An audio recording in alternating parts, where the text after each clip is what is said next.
Hi there, thanks again for joining us. Today we have a special guest in our midst. It's Kadice Chong, and she's been a real estate, a banker turned into a real estate person, and she's been doing this for 15 years. We're going to talk about Lumina EC, one of the hottest, or the only executive condo that will be launched in 2024. And she's not only in the management team for Lumina, but she also was selling Alura, which happens to be in Bukit Batok as well, the EC that was launched there a couple of months back. But also, she lives in an EC herself. So we've got a lot to talk about, and she's going to share us some of the little secrets and inside scoop of Lumina for 2024. Welcome. Thanks, Candice. Thanks for joining me in my little studio. Thanks for coming over. Yeah. So tell me a little bit about yourself. You were a banker, NTU, so you were my junior. Yes. Very junior. And then from NTU, you became NTU. You graduated in business school, and then after that, you worked for the banks for quite a while. And then after you became an agent. Why? Okay. Anyway, first of all, thank you, Charlie, for inviting me to this cozy studio of yours. Okay. Why did I choose to change my career path? Okay, banking and finance, as you all know, a lot of politics, long hours. Okay, and that time I was starting a family with young kids. Right. So I thought real estate could give me more flexible hours, so I can send them to school, bring them from school, and things like that. But actually, you were so wrong, right? Yeah, we all know, right? Actually, we put in longer hours, more time, serve our clients at night, weekends, yeah. So actually, if you really want to do well in real estate, you have to put in more hours, actually. Yeah, weekends, public holidays, So how often these days do you miss the politics of banking? Yeah. I do not miss it at all. I'm glad I left. Really? Yes. I do. You know Chinese, there's a saying called 身不由己, like 人在江湖身不由己, meaning to say that if your client would call, hey, my bathroom is leaking or whatever, we all have to drop whatever we're doing. Okay, we'll come over and we'll fix it. Yeah. We'll find a way to fix it. Yeah. So I'm afraid so, because for tenants, right, let's say they are, something is when things, aircon is not working. Yeah. They can call you like midnight, you still got to entertain them. No choice, right? But I think that is part and parcel of the job. So I still prefer that compared to politics. Okay. I mean, to me. But there has to be something other than just a paycheck. Other than the paycheck that comes from real estate, what is the one thing that keeps you going? I think is job satisfaction from seeing satisfied client who actually thank you sincerely for helping them for upgrading to their preferred place. So after they make profits and they realize that it's a good choice, they thank you. So I think that's the kind of satisfaction I get from real estate. Yeah, right. Different from banking and finance, you see. So, but your banking and finance background also helps you with the money side on buying real estate as well, right? Definitely, because I was doing commercial banking. So in terms of corporate loans and all that. Do you do corporate loans? Do you do commercial and corporate loans? Yeah. Commercial loans, SME, when. So that helps me a bit. I mean, in terms of, you talk to SME bosses and all that, how the calculations work, yeah. Wow. Okay, so next time I'm going to call you, I forget calling a banker, I'm just going to call you. No. I'm out of touch already, out of the market already. Right. Yeah. Okay, so you live yourself in an EC in Pongo for quite a while. Yeah. Talk a little bit about that. I mean, why do you feel this affinity for ECs? Okay, actually, I bought an EC actually by chance because I balloted many times for BTO. I didn't manage to get it, really. So ended up I bought an EC because I was getting married, you see. So right. That's a good reason. Yes, later I realized it's actually a blessing in disguise. Right. Because at that point in time when I bought a place, everybody was saying that, wow, you bought at such a high price. Right. Indeed, that was the peak, you see. So that time was... In 2012, right? 700 was PSF. Right. That was very high already. Yeah. So yeah, but you say no choice, I just buy. But now in hindsight, you look at it, you go down like, the road, yeah, you realize, you realize that, 很便宜啊. I mean, at that point in time, you come back now, the kind of profits that you actually can make from buying a BTO and compared to an EC, it is that the potential gain that you can get. Because EC is not something that anybody can buy. You must be eligible for it. There are a lot of criteria. Yes. Yeah, so why they say that is for the privileged. Yeah, so that's why I'm convinced of this product. So EC is actually a special product for a special class of people. Not everyone can afford it. Sorry, not everyone can be allowed to buy it. Yes, correct. Yeah, because initially it was for the sandwiched class, those who wants to stay in a condo but yet cannot afford a private condo. So it started off with an executive condo. Right. Yeah, because there's an income ceiling, you see, of 16,000 and below. And that works for and against you, right? These days. Meaning you say it works for you because it's fairly high, but it works against you because it's not a lot of money. So if you go like a few $100s off that like a family nucleus, you will not be able to qualify, and a lot of people are not able to do that. Yeah, that's why in the past you heard of people like quitting their job for a year or a few months in order to qualify. Yeah, I have not. Yeah. Okay. Wow. Well, let's come. Let's circle around. Let's circle around to that afterwards. I'd like to ask you. I think everybody wants to know. EC, when you bought it 12 years ago versus now, how much you paid for it, and how much you think it's worth right now? Just curious, just for the hell of it. From a personal point of view, if you don't mind sharing. You mean how much did I purchase? How much you pay for it, and how much is it worth? Right now? Yes.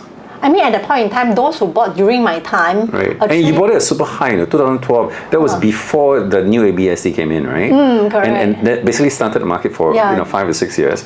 Those who bought during that period of time should be paying about 800,000 or so for a 3-bedroom plus 3-bedroom premium, also called premium, about 1,000 over square feet. Right. That's about 800,000, depending on which year you're coming. But that period of time. Right. And now, if you're looking at this kind of sizes, right, it's about 1.3, 1.4 mil. Right. Yeah. So B-Tang already, they made a chunk of change there. Then you sell, if not, also paper gain. But at least it's a gain. At least it provides the family some financial security as well. It was a good buy. It wasn't a good buy. Let's be not so humble. It was a great buy. Yeah, so those who can, that's why I always tell my client, those who can buy, they should buy, because we have 2 chances from HDB. Every Singaporean has 2 chances. And then, if you don't have at least a Singaporean, you can buy. Even 2 PR cannot buy. Some PRs I met, they actually waiting to be converted to be citizens to be eligible to buy a new EC from a developer. Yeah. Wow. So, okay. Wow. It seems like people are going out of their way just to buy an EC, and that would be not wrong to say, right? Definitely, because you have seen a lot of appeal cases also. Even you off the income ceiling for you earn 70,000, for example, people still write into HDB to appeal, but that's of course subject to approval, case to case basis. Yeah. So, oh wow, okay. So I'm going to put you on the spot right now. What do you think? How many times oversubscribed do you think Lumina would be when it's launched? Let's bet one night, one power yeah. I say 6 times oversubscribed. 6 times, Yes. Ballpark, let's see who's nearer. One night, I'm sure we can afford it. 3-4 times. 3-4 times. 3-4 times. No, you have to pick one. So 3.5. I would say maybe three times. 3 times. You know why? Because I think with reference to Coupon Grand, which was actually sold out 2 years back when was launched. It was also under CDL project. Yeah, so we are also about 3 to 4 times oversubscribed. Yeah. Wow. But this is the only EC for 2024. If you miss Lumina, you have to wait an entire year, and the next one would be in Tampines. So it will be the last one for the West for a very, very long time. Correct. There's another one coming up, Tengah Plantation site. There's another plot coming up also in 2025. But then again, they are not within 1 km from ACS. So your guess might be correct as well. So Lumina is within 1 km of. Yes. So that's really a selling point for a lot of parents who wants to have their kids to be enrolled in a lot of concerns for a lot of parents. Yeah. And ACS can move forward in 2030, right? Yeah. It's going to be a co-ed school, you know. Not a boys' school. It's going to be a co-ed school. When they moved there, that was one of the criteria. So ACS needed to, Buckaroo needed to think about it quite a bit before most of the people say, okay, let's all move. Right. Because a lot of the old boys were very against it at first. It says, no, this is our tradition, and so on and so forth. And then after that, I think, the ministers did a fairly good job, I think, in incentivizing them, and they got a new, compound there, which is a really, clever way to brand Tengah area. I mean, literally when we say Tengah, the first thing that comes into our head is 鸟不生蛋的地方. Literally. And you've got an airbase moving there. I'm like, I don't want to be living beside the airport. Actually, Tengah is just like Punggol 10 years ago. Yes. Yeah, I feel that's how it's going to be like 10 years later. You'll be as crowded as Punggol. But I think with a bit of a twist.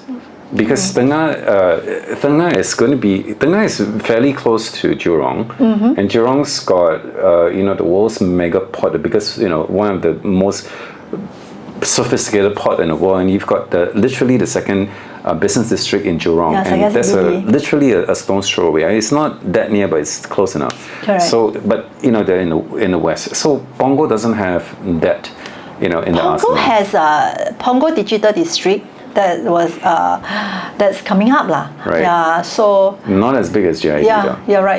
Yeah, it's kind of like on a different scale. The west side is different kind the government is betting development big on it altogether. Yeah. Right. Yeah, so that's why investment point of view, right? I mean, if let's say if you just sell 5 years later, you will have definitely many buyers to buy. Cannot 5 years. Where got 5 years?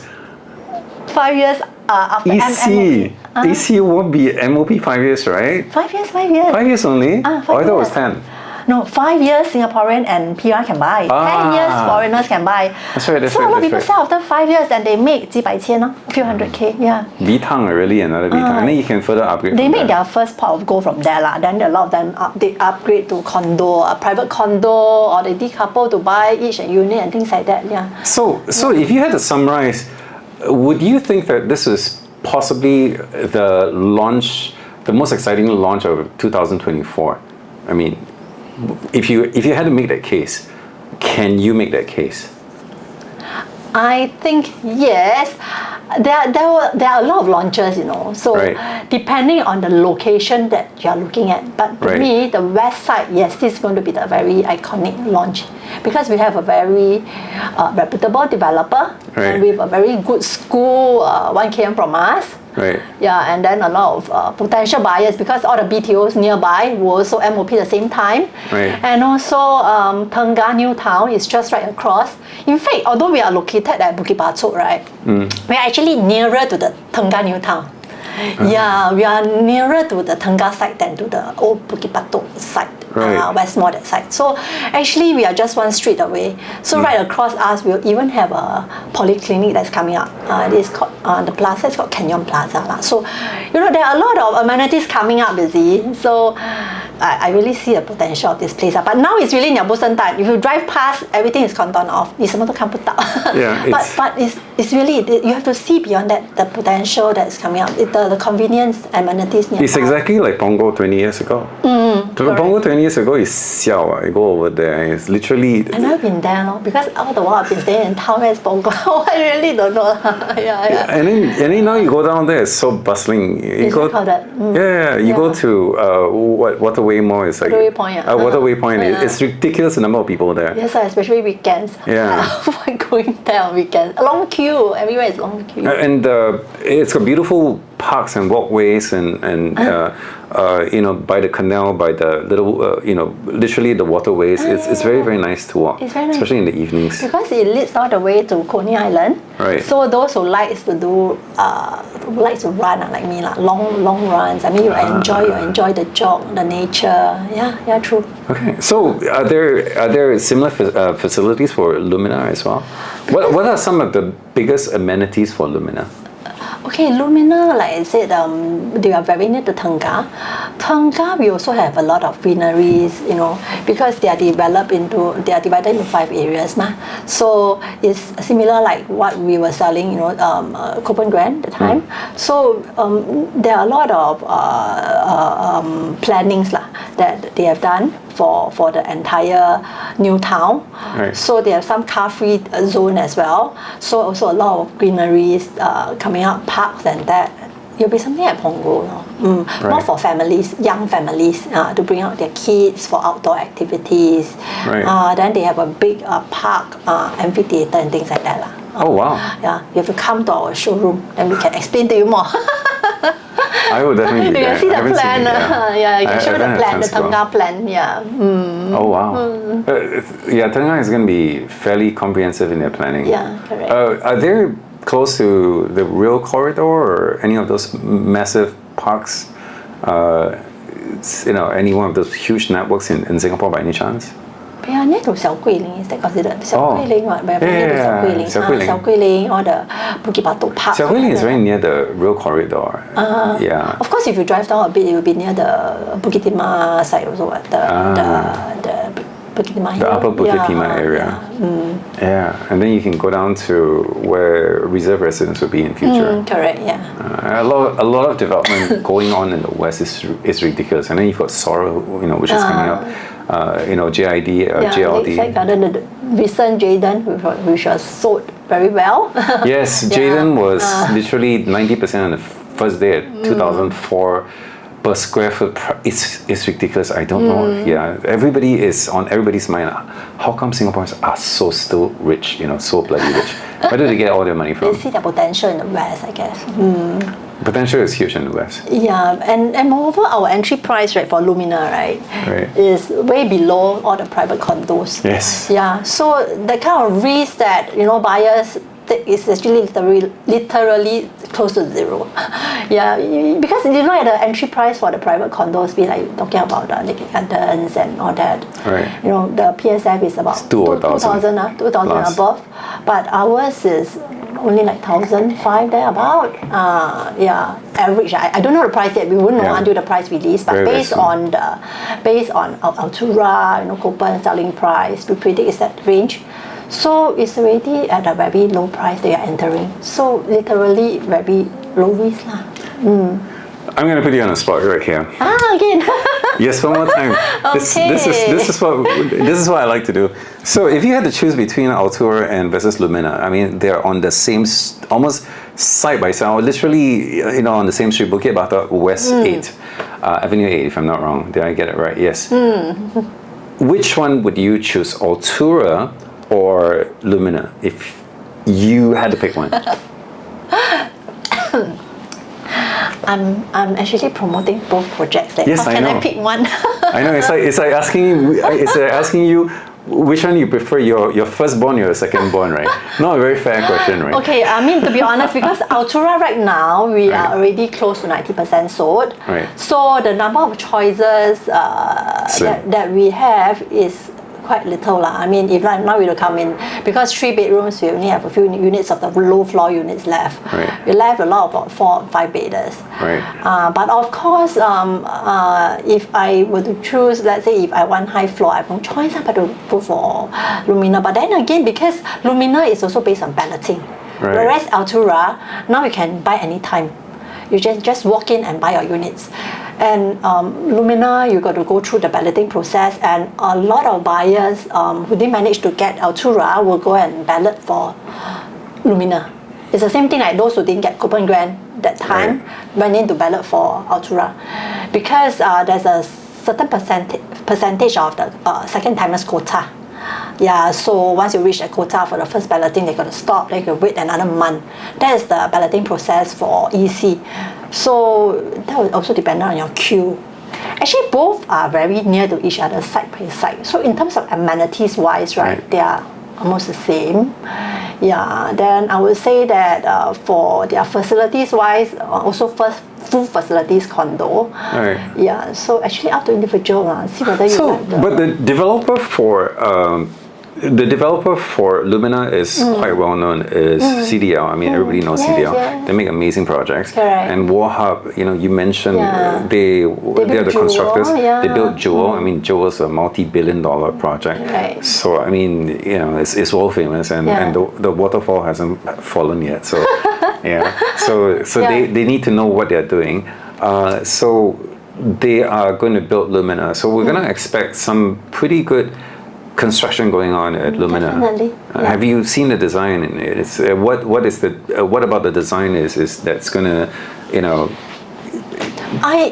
will not have any info until 28th of August that they will share during the architect briefing. December. But from their previous projects, like for example, the Piedmont Grand that already TOP this year. Right. So also by CDL and Warhub. So I've gone to see the project itself. Actually, very good finishes, very nice facade. So they are known for their quality finishes for CDL. So everybody, when they hear CDL, usually not much comments from my experience. They know it's probably going to be a good product. Based on the developer itself. Correct. And then with a builder like Warhub, it's got a stellar record in Singapore, especially. So so it might itch slightly above.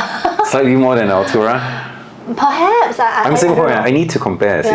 If I don't compare, I'm not again, Singaporean. Altura, although the developer is Qingjian, they are also very good with their finishes because they have built many ECs from their past records. Like even in Punggol, the one right across my house is Ecopolitan.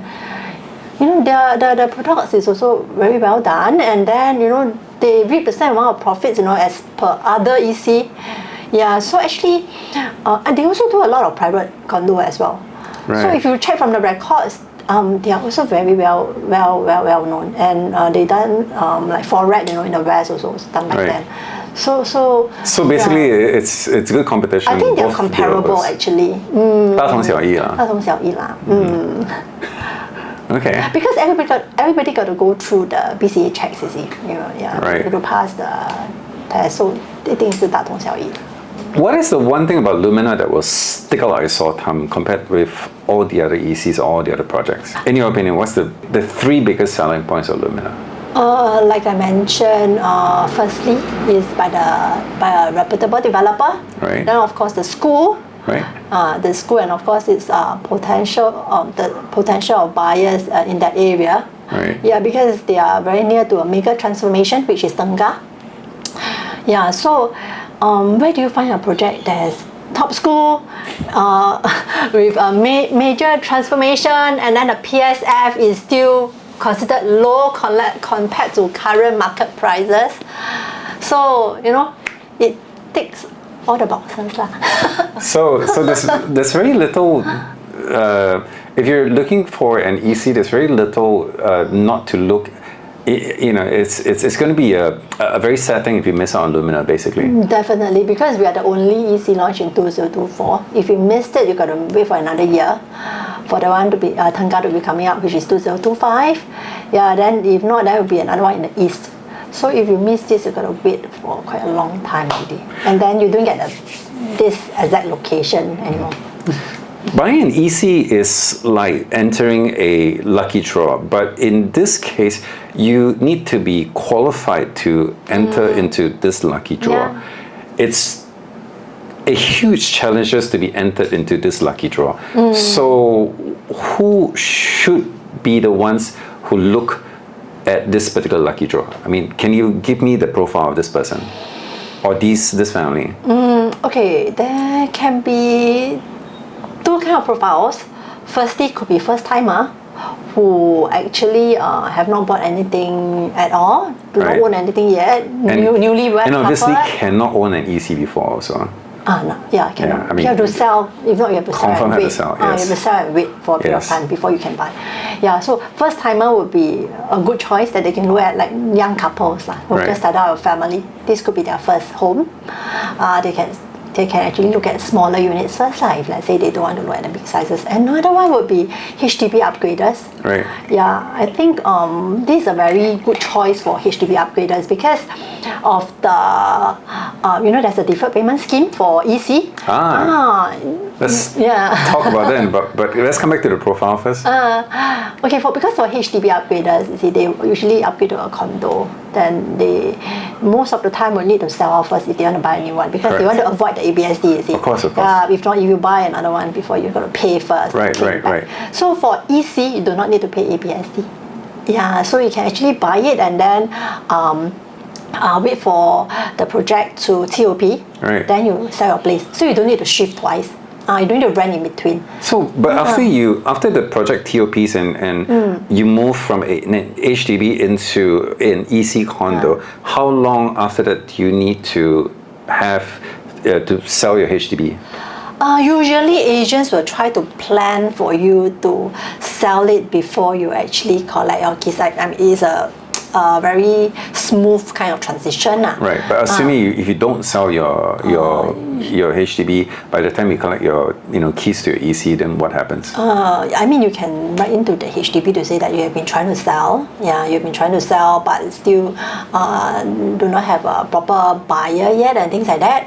Yeah, usually they will accept your appeal case, but you have to try to sell off as soon as possible. Right. So there needs to be at least some kind of proof to show that you have been trying to sell because you intent was there. Yeah, because when you purchase the EC, right, you actually sign a letter to say that you have to sell Right. And you don't have a choice, you have to sell basically. Correct. Okay. So as far as the money is concerned, if the money don't go over smoothly, very smoothly, you can, let's just say, if you need to pay certain installments, but you're also relying on the sale of your HDB, to come in, then what happens? That's why for EC, right, you have a special bridging loan that's only for EC. Yeah, so this bridging loan actually helps to bridge over, this period of time, like after you have sold, the money is not in yet. Right. So they actually can release the loan to the developer. So this special bridging loan, when you take up, right, you do the deferred payment scheme. If you sell in time, you might not even cover it. But if let's say that you need that 1 month period, this special bridging will actually help you to bridge over this period of time. Yeah, and it's only for EC, not for other kind of projects. Because the bridging loan, that normal bridging loan that we know is different. For this special bridging loan, is only for EC itself. Right. So one of the biggest problems with ECs is owning the larger units, and so you find yourself in a very weird position where people who make enough money in terms of salaries per month cannot qualify because they make too much money to buy an EC. And then you have the other end of the scale where somebody who don't make enough money but want to buy a larger unit cannot meet the TDSR requirement for that. Yeah, because for EC we are using the MSR calculation, so so the loan quantum compared to buying a normal private condo is actually much lower. Right. So a lot of people have the issue of that is the part that most people have faced. The MSR. The MSR issue, yeah. Oh. And so what are the numbers for that? So usually they have, for cases like that, like I say, if let's say bridging loan is not sufficient and then they still do not have the initial 20%, they no choice, they have to sell first. No choice. Okay. But a lot of people are doing that. What's an MSR? It's the monthly installment that you pay for the housing. Correct. TDSR is total debt servicing ratio, but MSR is something servicing ratio, I forget. Correct. Yeah. No, total debt servicing ratio meaning that that is for your, even for your car installments and things like that. For this one, is of your housing installments. But in order to buy an EC, you need to qualify both not just making enough money, but also from what we call a TDSR, which is a total debt servicing ratio. But in this case, the TDSR is used for condo calculation, not so much for an EC. And MSR, which is a mortgage servicing ratio, is used basically mostly for HDBs. But in this case, because an EC is kind of in between and it belongs to HDB, so EC, you need to qualify on the MSR's front.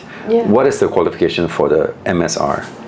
Okay, for MSR, right, it's actually 30%. Yeah, so it's a lot lower than TDSR that people can qualify. So that's why their loan quantum, like I mentioned, is actually much lower compared to a TDSR. Yeah, that you're looking to buy. For example, your loan quantum for private could be say 1 mil, but for MSR could be only about half, which is about 500,000. Yeah, I mean that's usually the AGA ratio that we do. And what would have been for a TDSR? How many percent? 55%. Okay, so assuming if you're buying a $1 million condo, technically speaking, 55% of your salary can be used under TDSR to pay your mortgage. Yeah, but that's inclusive of the car loans, whatever loans that you have, credit loans. But MSR, they calculate such that only based on for mortgage for housing. They didn't include your the rest. Correct. Assuming you had no cars, no other loans available. If you made $10,000 a month, 55% of your pay can be allotted to pay for the mortgage, which is the amount that you use to calculate how much loan you can get, versus in this case an MSR, only 30% of it that can be used to measure how much money you can borrow. And that's one of the biggest problems that EC buyers have. Yeah, because the loan quantum is much lower, and which is why we actually have the bridging loan that comes in for those who actually owns a HDB. They can their current HDB, right? They can access the capital there. Yeah, the banker will do it for them. I mean, we will get a banker to do a calculation for them, and it's free of charge. They will roughly know that how much loan they can loan up to, and what is the property price that they will be suitable and comfortable at. In short, TDSR, MSR, you don't have to worry. Just come in, show your numbers, and then at the end of the day, we'll tell you. Correct. Okay, we will just do a calculation for you. But most importantly, you've got to be eligible for it. And what would be the eligibility for an EC? Like I mentioned, you have to be minimally one Singaporean. Right. You have to form a family nucleus. Unlike private, you can buy a loan. That's why you can't. You have to form family nucleus. And even if joint single has to be above 35 years old. And then there's the income ceiling, which is 16,000 combined income. And then of course you have some criteria like you cannot own an overseas property. Then after you sell off your private property, you got to wait for 30 months. So I mean these are some of the criteria that you have to meet before you can apply for an EC. I'm pretty sure in this life I can't buy an EC. I have to sell a lot of stuff away. You have to sell a lot. And you have to wait. You have to wait a lot. And then, wait 30 months. Forget it, that's okay. If I were to sell everything, I'll probably go you can buy for HDB. Your son. Your son is girlfriend. Because we have this fiancé and fiancée scheme, you see. No, thank you. A lot of parents do that, for their plan that for their children.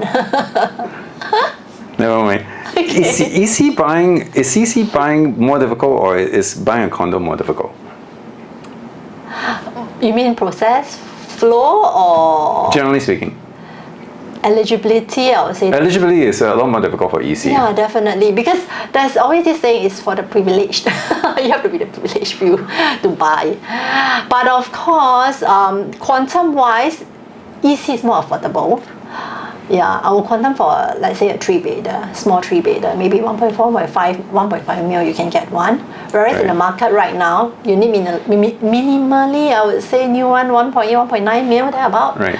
Yeah, so in terms of quantum affordability wise, of course EC is much lower, but you have to meet a lot of criteria lah. So between buying an EC and buying a condo, and EC is much cheaper But the problem with buying it is qualifying for buying it. That's the biggest hurdle that you have to get past. So if you have the qualifications, or if you have the necessary requirement for buying an EC, faster go and buy my tool basically. Just go and buy, right? Just buy without opening your eyes. Don't need to see my tool, faster go and buy. You probably will make some money. Yeah, because you look at the charts that we actually share with some of my clients. Actually, I can share with you also. Of all the ECs, the past 10 years EC, right? Right. All are making money, and it's a lot of money.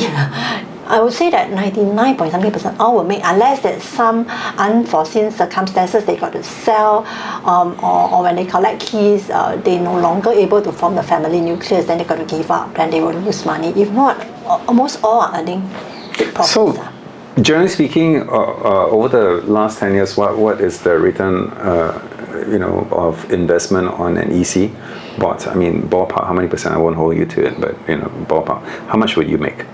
Take for example, like I mentioned, easily in the market, you look at the past transactions, those that just MOP ECs recently, on average earning about 5 to 600,000 easily, 5 to 600,000 minimally.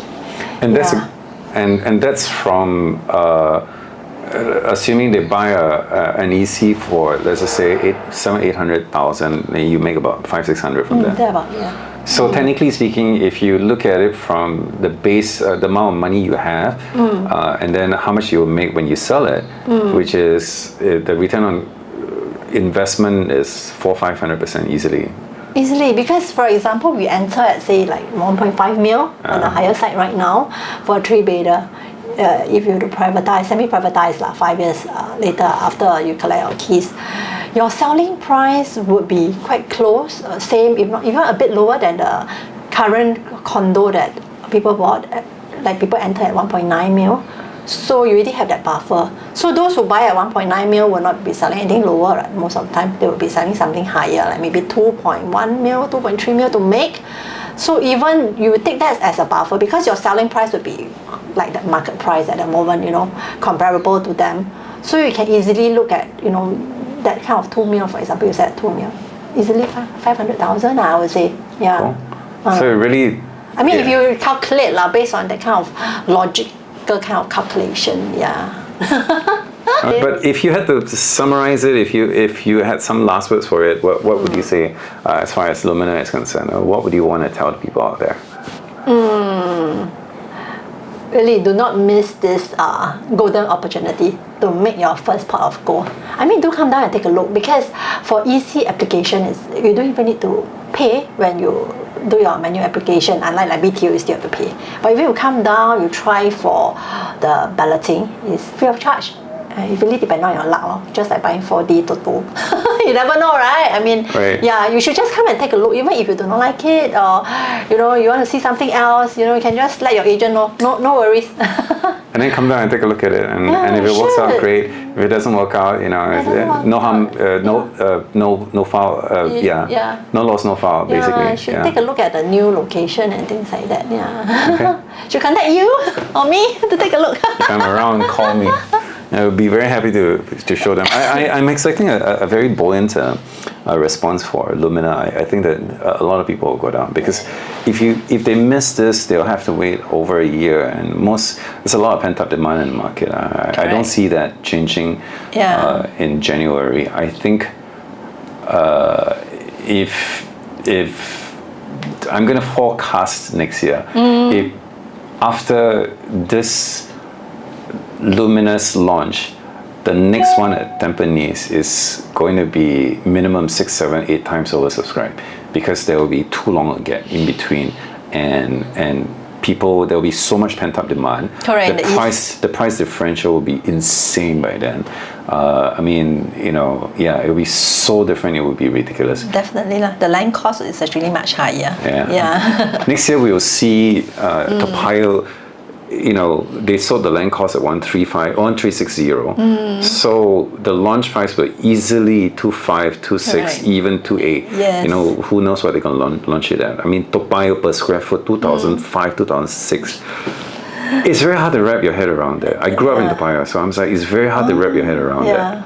You know, it's like, wow, that's a big number. Yeah. It's a very, very big number. So I think after the 39 launches next year, of all the condos, by the time you get to the next Tampines EC, the prices are going to be 小了. Yeah, definitely. It's as a former banker, honestly, one last question. Where do you see interest rates next year?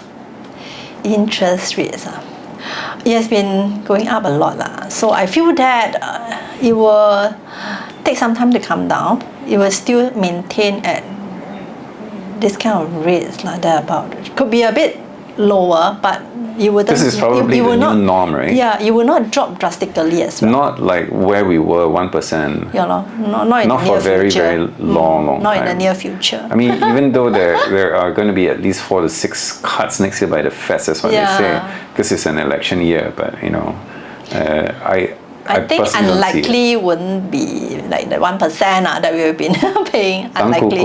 Yeah, unlikely. Not going to happen. Yeah. Okay. Okay. All right. Thank you so much for all the information. I really appreciate it. Thanks, guys. Thanks for you. watching our little podcast today.